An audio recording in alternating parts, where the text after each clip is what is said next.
Are you being a sexy girl?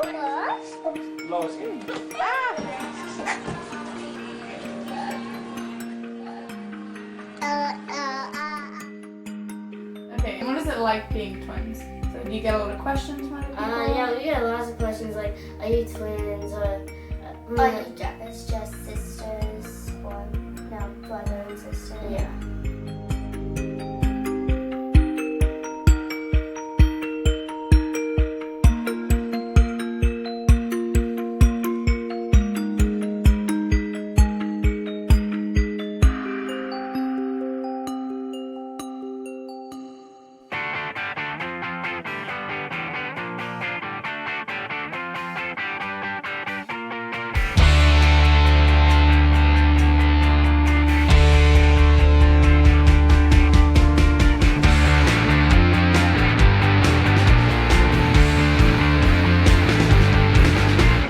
Tell me a little bit about yourself. Well, I'm adopted from Vietnam. I am a high school student in Carson Graham. I am a transgender kid as well, and yeah.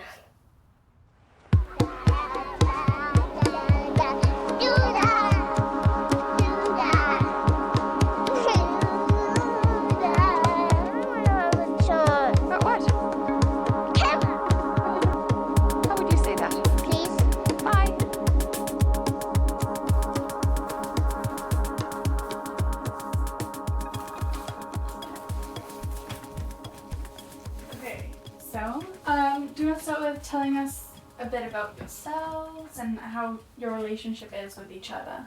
Our relationship is really good. Like, are you kidding me? You tried whacking me yesterday.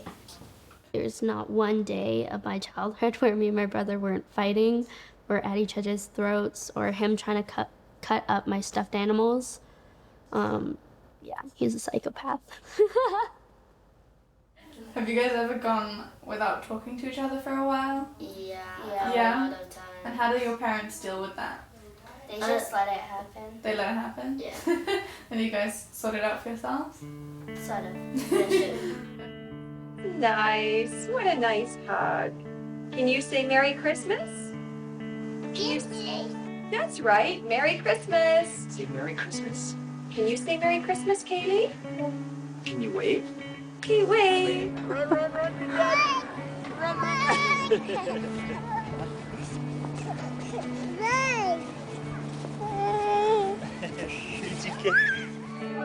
Happy birthday to you. Happy birthday, Jazzy and Kailyn. Happy birthday, Levi and Kailyn. Happy birthday to you. I would have blown out the candles. Oh no, not Oh wow, look at this. With gloves. Wow. So you don't remember anything about your adoption at all? All I remember is that we were adopted at 7 months. 7 months? And our mom was 18 when she had us. Okay. Well, I know that I was put up for adoption because I had hepatitis, and my family was too poor to take care of me, so they put me up for adoption. And then later they put Kailyn up for adoption because they didn't want to separate us. We found out that my birth dad died. I knew we came from a small fishing village. We actually became parents in 5 days.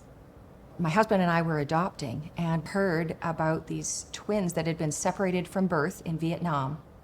Lois immediately reacted and said those were our children. She describes it to this day as an electric current going through her body. And one day we got a phone call, get on a plane if you want these children. And so we literally packed everything up and got on a plane, arrived in Vietnam, and within hours we're on a bus in the early morning mist out to the orphanage.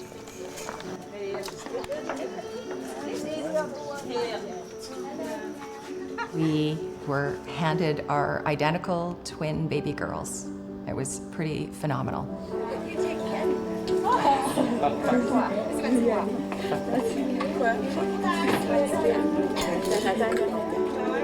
The caregiver commented saying that the kids would always cry when somebody came to hold them or see them. They would always cry and fuss. And they said for Lois and I, they didn't. Congratulations. And we became their parents, and then they became our kids.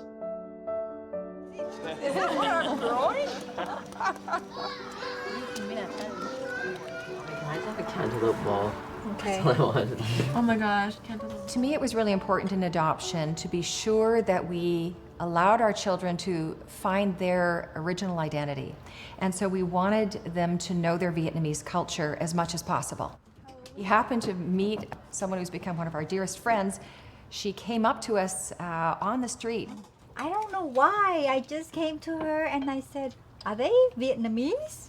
And Lois said, "Yeah, they just came from Vietnam." And I said, "Clap your hand." And in Vietnamese, "Vỗ tay, vỗ tay." And you guys clap your hand. And he was like hanging on to me because I speak Vietnamese. So that's it. Yeah, so ever since then we became family. Yeah. You guys come here every Friday for a language class. So she's become our Vietnamese coach and mentor, and with these essentially core 8 families from Vancouver that all have kids adopted around the same age, and has embraced us all as family. You guys say that all the time. Do you remember that song you always sing? Oh! We was born in Vietnam.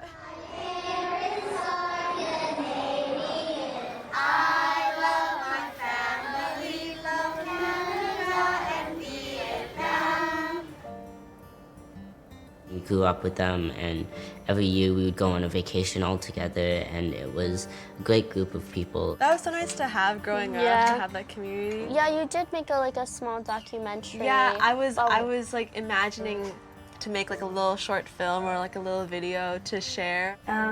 Do you ever feel that you don't belong or that you're different in some way? No, I feel like I belong because so many friends support me. Having to support each other has been a huge part of this group, whether that's with bullying or LGBTQ, or it could be about adoption, it could be about our appearance. All of us just end up supporting each other no matter what. Do you ever have a feeling that you don't belong or you are different? Yeah, all the time. How? Mostly in my gender and my sexuality. I've always known when I was small that I wanted to be a guy instead of a girl. Growing up, I've always expressed myself very masculine. I've always been a very masculine kid. After I turned like maybe 6 or 7 and like I was able to dress myself, I'd always go into like the boys' clothes and like look at the more like masculine toys and stuff like that. Like my sister wanted a Barbie, I wanted a Nerf gun. She wanted like these cute little dresses, and I wanted to wear a Spider-Man costume. I remember distinctly, we were in Hawaii, and I want to say they were maybe 2.5, and we were at the beach, and Kailyn's happily playing, and I looked around, and Jasmine stroke Levi was just sitting there, and I went over and I said, "Are you okay? What's wrong?" Burst into tears, and I had no idea why. So I picked her up, and that's when I got the first sense that something was inside Levi that he had to adjust to. So kids do start the transition very early in life. Okay, I always kind of knew that he was different. He would talk about like relationships and stuff, but at the same time I knew he wasn't comfortable when he was. Then when we got into high school, he came out as bi, and I was just like, okay, well, this is where it starts. This is the beginning. He comes out as gay. It's like, okay, well, we're getting closer. Next thing you know, I come home, his hair is like shaved off, and he was like, call me Jason, and I was like, close my door. I never heard the term transgender until he came out, so I didn't really know much about it. I was just kind of like, okay, cool. When he didn't transition, it made it really easy because if I didn't know if I looked good in something, I'd put it on him, and vice versa. So it's like you're looking in a mirror. And it can be really fun just because you'll understand, like, okay, so this is what my twin thinks. And since we have like minds, like personalities, like looks, it feels like you're the same person, but you're not.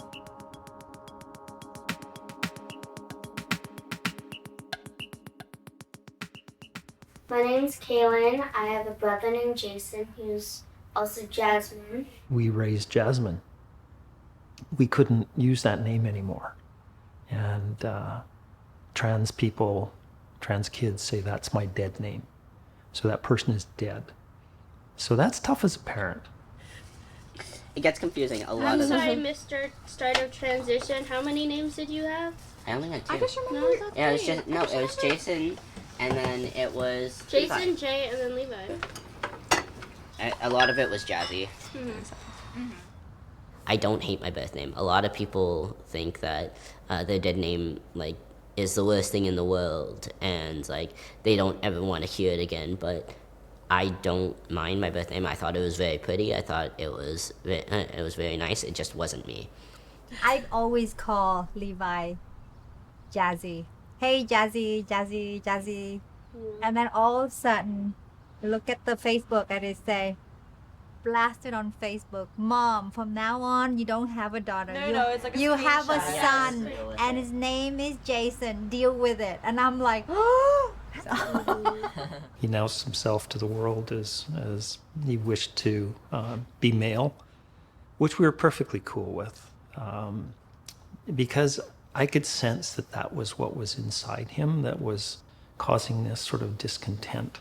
It gave me a moment of pause to say, okay, yeah, you're transgender. That's right, you're a boy. You are a boy and you've always been a boy. Do you feel like you're Vietnamese at heart? Yeah. Yeah? Definitely. Definitely. What about you? Not. No? Okay. Like when you're really young, you don't know the concept of being adopted. So I would go around saying, I'm adopted, my parents are white, they're not like me. And like other people would, like other kids, they would say like mean things. They'd be like, you were abandoned and I wasn't. And what's your birth mother like? Because she probably was a whore, stuff like that, or a druggie or something like that. I think when I really found out what adoption was, that's what kind of hurt me the most, just because I was like, was I not wanted? I do struggle with abandonment issues, like because of being adopted and not like always feeling like where I belong, because I'm not a white kid. Like I can't, like I'm not. I don't really fit in with like the other white kids, and like I don't fit in with like the Asian kids who all grew up with Asian parents. Then there's just kind of like me and my sister who are just kind of in the middle, where I grew up in Canada, but I'm from Vietnam. And then a lot of people ask me like, oh, where are you from originally? And like I have to give them my whole life story when I don't want to do that.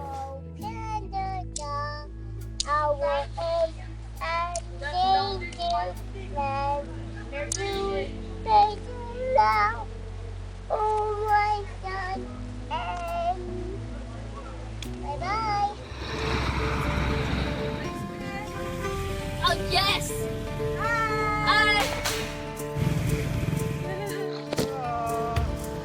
So we've had a chance to travel around Vietnam, have the kids really learn more about their country. We went back with our friends, the adoptive families. What are we about to do? This is what locals wear. They are covered head to toe. The orphanage where you guys were We're not locals, but we get. So it was the one at the end. It was right here. They walked out right here. So this is where if we walked out, these were handed to us right. Oh, right. Okay. We have to get up at 5. They do look identical when you see them here. In our picture, they don't look identical. So it's very unusual to meet the birth family in an adoptive situation, but we had the chance to meet the birth family. When I went to Vietnam the first time, it was definitely very overwhelming.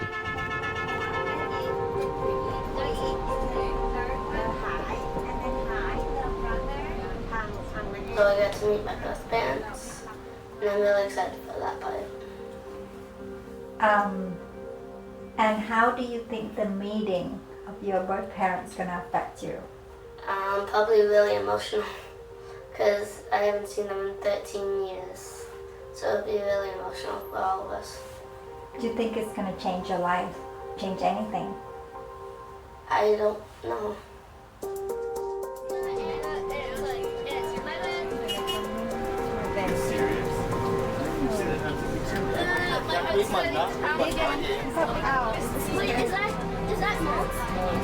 We don't know if it's your mom or your Do you wanna aunt. stop and ask? So, if you had one question to ask your birth parents, what would it be? Why'd you give me up?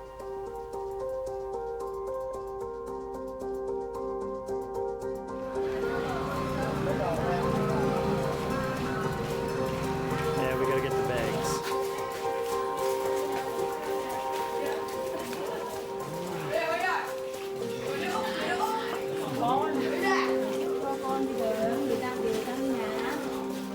I didn't really know what to do because there was multiple people all around us in this small little hut, and everyone was overcrowding, and seeing my birth mom.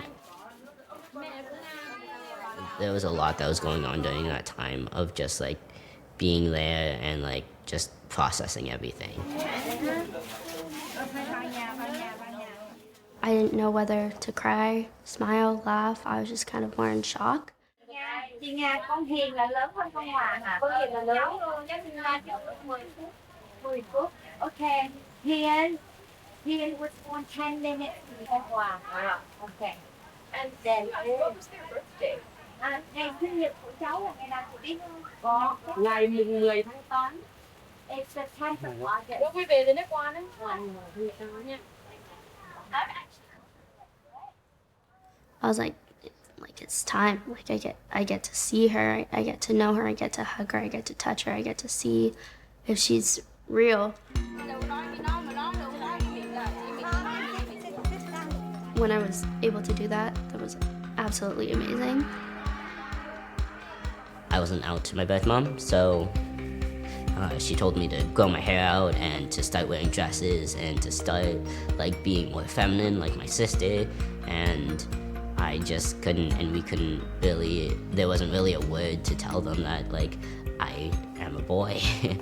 There's no vocabulary about transgender, about, you know, like, and they from the village, and I think like the concept is difficult and like new to them, but I don't think that there's like a religious like fight. So So it's not it was just a new concept. exactly. So it's Yeah. not like a sin or anything that feels like oh no, like you're like this weird thing, but it's just like so different and Yeah. hard to conceptualize. I'm honestly really surprised that our birth mom and uncles and aunts and like grandma and grandpa, like they were so accepting of it.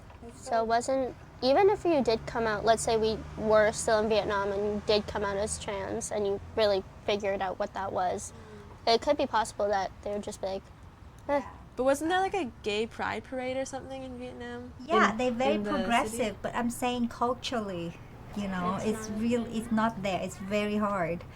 So When we were there, I was definitely treated like the oldest male there. Oh, really? I was put up with like a lot of respect in the family, which was cool. yeah. I'm also the oldest, so that's also a thing. You are, huh? Yeah, yeah, only 10 minutes. Just saying. that's something in Vietnam though. Yeah, exactly. Yeah. Being treated as a guy over there was pretty nice. I was respected a bit more, but it was also like kind of weird to see that I was getting more respect than the girls. What are you wearing, Jasmine? Eyeglasses. Eyeglasses? Well, where did you get those eyeglasses?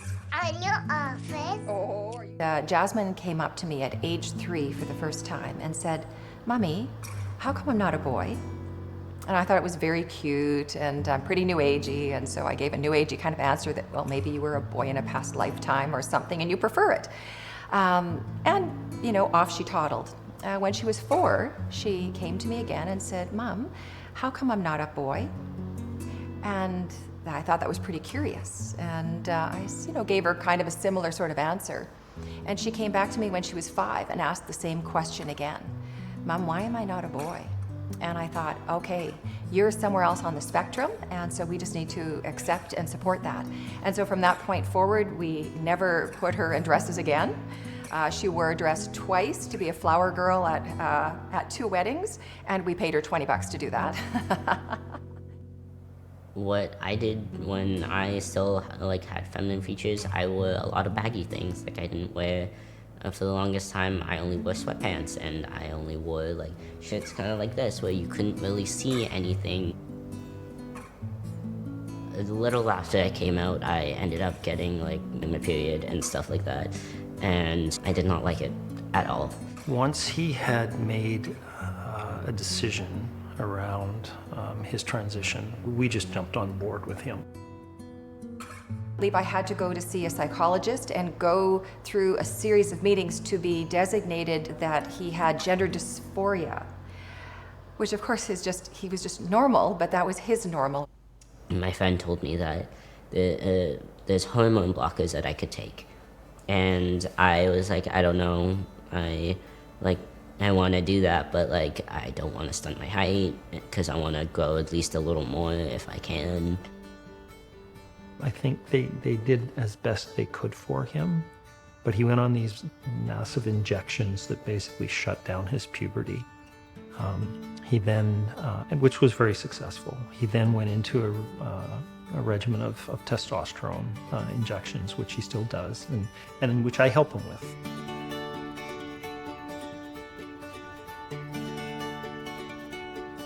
It was probably the best decision ever, even though I don't like my height still, but it ended my period, it ended all my hormones and stuff. Then he had surgery on his chest, but every step along the way, you could see him feeling better about himself. This is my voice a day before tea. It's been 6 months on testosterone. This is my voice, 4 years and 2 months on tea.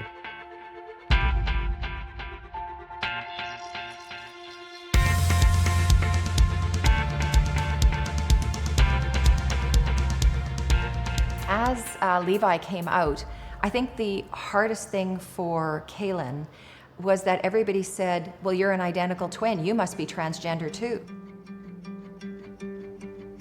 So when he started transitioning, I went into these girly skirts and dresses and very feminine clothes that I thought stated being a girl. So I went with that, and then later I was just like, you know what, it doesn't matter. It really doesn't matter. Now I'm in jeans and a t-shirt. Hey, no. She became hyper-feminine and I became hyper-masculine in a way. And it just kind of, growing up, it's definitely toned down with her, but my hyper-masculinity is still very much alive.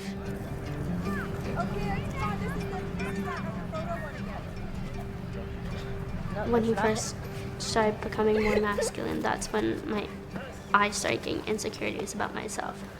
Whenever I look at him, it's like, he used to be a girl, he used to have those feminine features, and now he has more masculine features. Is that what people see of me? Do I have broad shoulders now? Do I have a flatter chest than what people thought before? Do I have a stronger build than most women now? That's what was going through my mind when he first started testosterone, when he first started working out, when he first did all this, and then I had to really separate myself.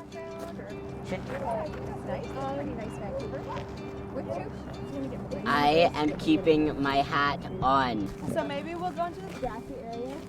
Originally, I remember this one moment. My sister told me that this was hard on her because she's always wanted a sister to go shopping with and to have that sisters bond and stuff like that. And that kind of put a toll on me a little bit. As I end up getting to know everything, is though we're mirrored in personality now, it's only just that. So we have to really just keep our personalities similar in order for me to like for both of us really to like feel super connected.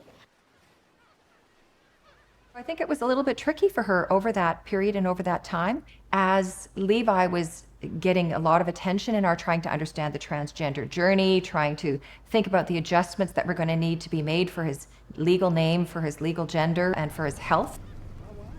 Even though she wasn't the happiest at the first that she didn't have a sister anymore, she still realized that like we're the only blood that we have like in Vancouver right now, so we can't go anywhere from each other. That's how I do it, yeah, that's how I do it, yeah. Be careful with me, that's how I do it, yeah.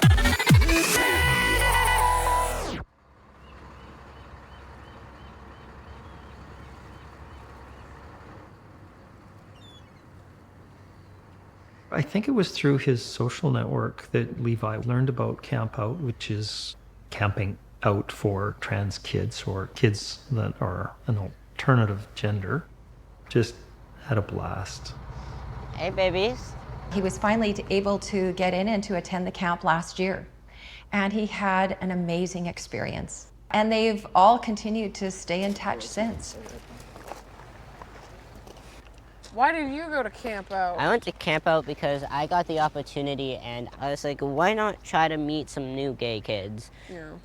You're a lot more hyper masculine than you are now. Yeah. Yeah. And that was like a big thing that you and I would talk about. But I think you've like worked through that, at least in a place to be more comfortable with yourself now, or at least to be comfortable with the idea of being uncomfortable. Yeah. I feel like that's a big change. Yeah, I think it was after my top surgery where I felt like a lot more like calm about like how I presented myself. I also saw you as a very like masculine but also very feminine at the time. Yeah, well, that's the thing, is that I didn't really get raised with the idea that like femininity was the only thing to identify with. And then when I came to the realization that like I'm not either, and defining myself by like this colonial language of like, okay, well I need to be something is like so stupid. At least to me. It's not stupid to other people, which is fair enough, you know. People identify and feel comfortable how they want to. But for me, and like the struggles that I was going through, it became so apparent so quickly that like I can't keep defining myself by a colonial language that wasn't made for me.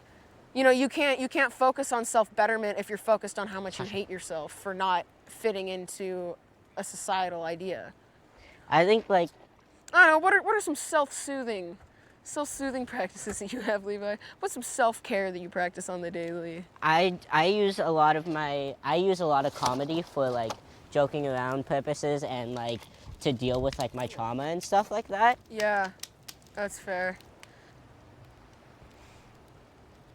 So the first thing I noticed here at camp is that, so as all of you guys may know, I am a trans boy. I'm very short, very Asian. Let's get over the fact of that.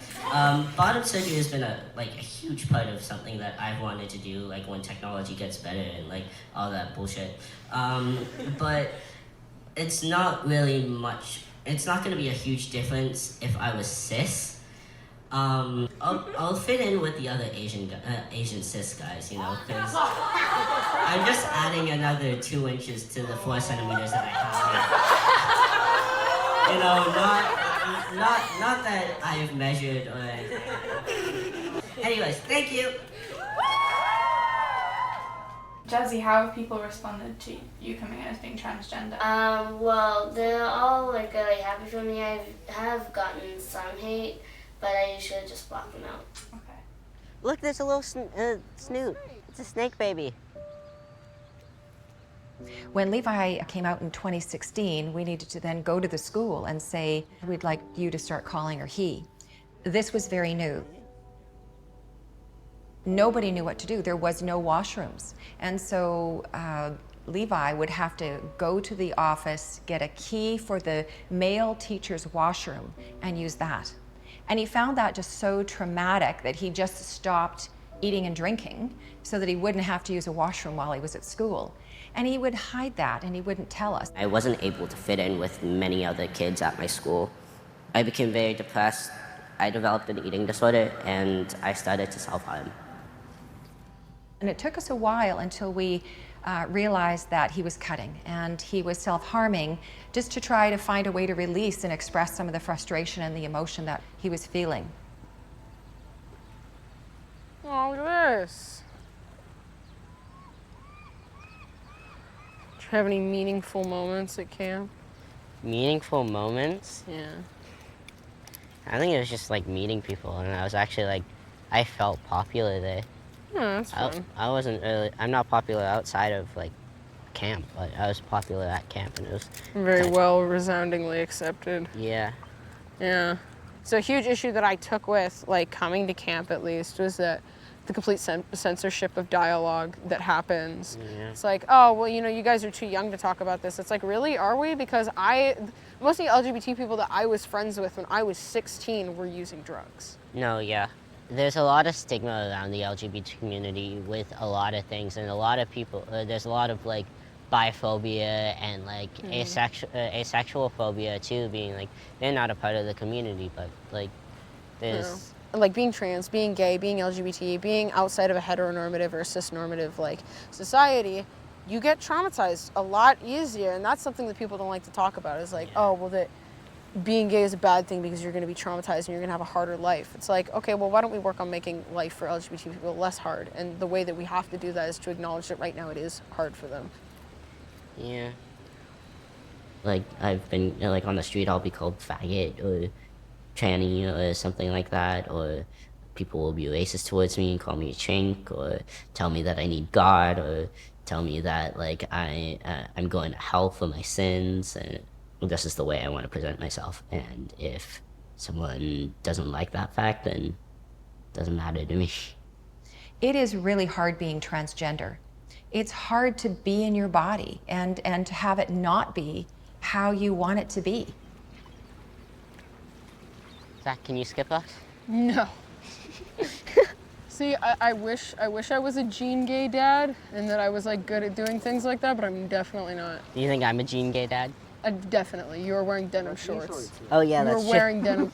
I forgot that these are jeans. Yeah, dude, that is gene gay dad attire. I own 2 pairs. Fun thing is, I like fishing too, but I don't go fishing very often. Because there's no place in the big city where you can go fishing. Not really. Unless you drive up to Squamish, but... Yeah. How's it being a tran, Levi? How's it being a tran? Yeah. Well, society says not to tran, but then when I tran, I panic. Tran moment. Yeah. It's just trans panic constantly. Yes. Because society says, like, just stop being trans. Yeah. Shit, okay. Okay. Tran moment. Yeah, you into more femme people or mask people? I'm definitely more femme. A lot of people think I'm straight because of it. That's a vibe, felt that. Yeah. I try to look for the non-toxic ones. Doesn't really happen very often. Dude. I think I've had one non-toxic person I genuinely just think if you're masked, you're toxic. Sorry, can't relate. Dude, I'm toxic. I'm toxic. I am too, it's okay. Dude, it's the vibe. If you're masculine, you're toxic. It's just a fact. No, yeah.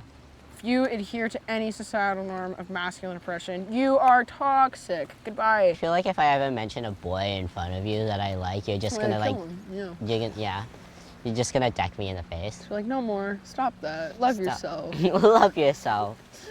I was dealing with a lot of like, you know, the toxic masculinity that most trans guys go through, being like, am I a guy enough? Do I look like a guy? Do I sound like a guy? Am I going to be manly enough for the other guys to accept me that I am a dude? Kailyn, can you do these now? Got some blue cheese for these. What do you think? I think they look good. Let's see. Yep. Yeah. How about some salt? Some pepper. Okay. Levi, please. My family is very supportive about me being trans, and they've always loved me the same. Like, no matter like whether as trans or as a girl, they just kind of, it's just like, oh yeah, no, we figured. We were just kind of waiting. Whatever Levi needed, whatever he asked for, we gave it to him because it helped us be parents to him. You know, if that's what parents' job is, to support. This is the most awkward family photo we've ever taken. Oh, okay, did you get some food in? It's not to to judge whether his path is right or wrong, because there is no right or wrong. It's just his path. And I think that parents, and I hope parents are like this, is they just need to embrace what their children are and what they want to be.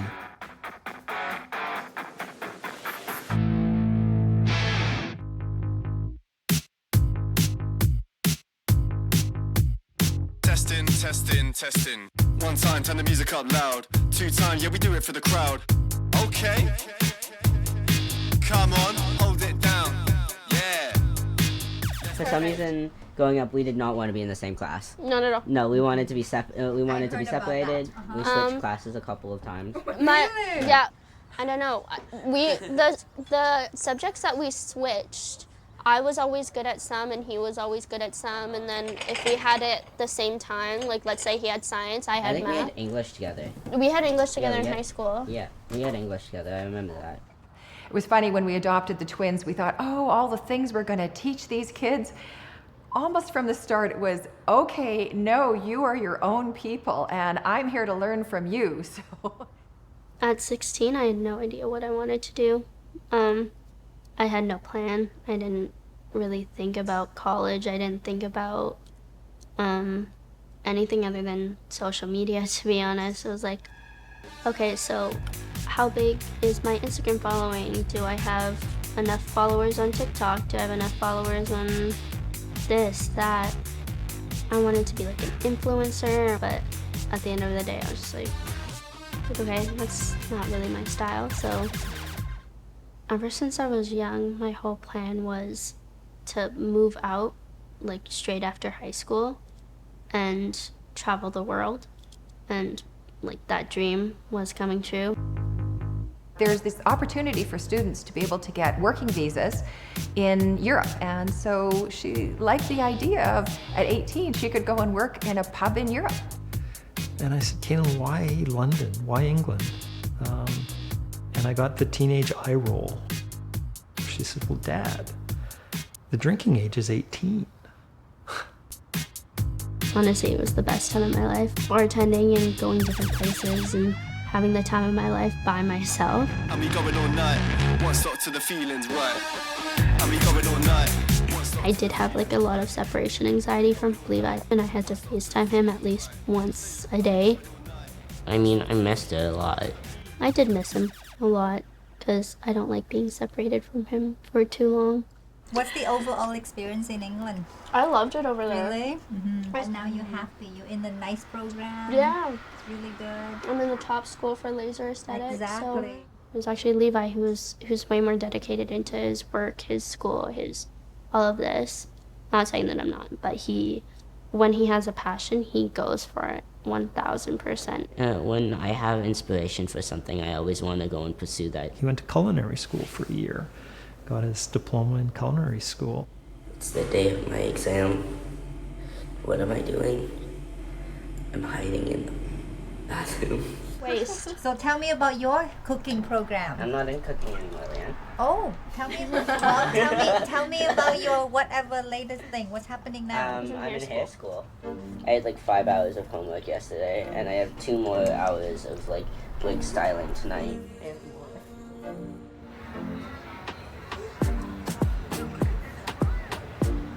I want to move to Montreal and hopefully start a business out there with coffee or like hair design, stuff like that. When Levi came out in 2015, No, I have not. we didn't know, will he change his mind? Is this just a phase? Because we were still learning about what transgender is. It happened that Caitlyn Jenner came out publicly as transgender in April of 2015. And that really was a fundamental turning point of this awareness of what transgender is and how it can look. Hi, my name is Levi, and this is my YouTube channel.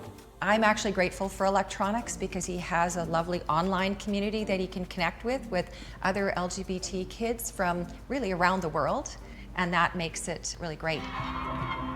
I enjoy entertaining people. I enjoy making people feel something, whether it's sad, happy. I want to be like that kind of distraction to people who aren't having like the best time. I want to be someone who could potentially save someone's life. You don't have to tell everyone that you're trans. I don't tell everyone that I'm trans. A lot of people know me in Vancouver because I'm publicly speaking about it, but not everyone knows my name and not everyone knows who I am, and they just see me as Guy. If he sees someone struggling, he's gonna go by their side. He understands the pain you're going through, not only because he's been in that, but we have such comforting personalities, it just kind of radiates off of him. He helps people go through their journey because of his own journey. I am Levi. I'm so excited to be here at Advocacy for my 3rd year and having a chance to share my story and creating an equal future. It's so important to me. I did like this big speech about my transition with my activist partner. I was only 8 years old when I found the word that made me different from the kids around me. The word that described how I was feeling and who I was. That word was transgender. That's very true. This one kid came up to me and was just like, "You're the reason why I came out and you inspire me," and it just made me cry, quite literally, like I started crying. I am proud of who I am and what I bring to the world. I created the Gay Straight Alliance over at my old school and actually organized the first Pride Day. I wanted to be sure no student had to go through what I experienced. If someone's openly talking about the fact that they might be gay or that they may be bi or that they might be anything other than being straight and cisgendered, be there for them. That's where you guys come in. For students and teachers who are willing to help us, you will commit to helping other kids and schools understand these issues. For the business leaders, we hope you will help your companies to support diversity and inclusion. You won't believe the impact it has on people like us to feel accepted, to feel equal, and to feel loved. We are committed to creating change and making a difference. I hope that you all will join us. Together we can create an equal and inclusive future. Thank you, We for She.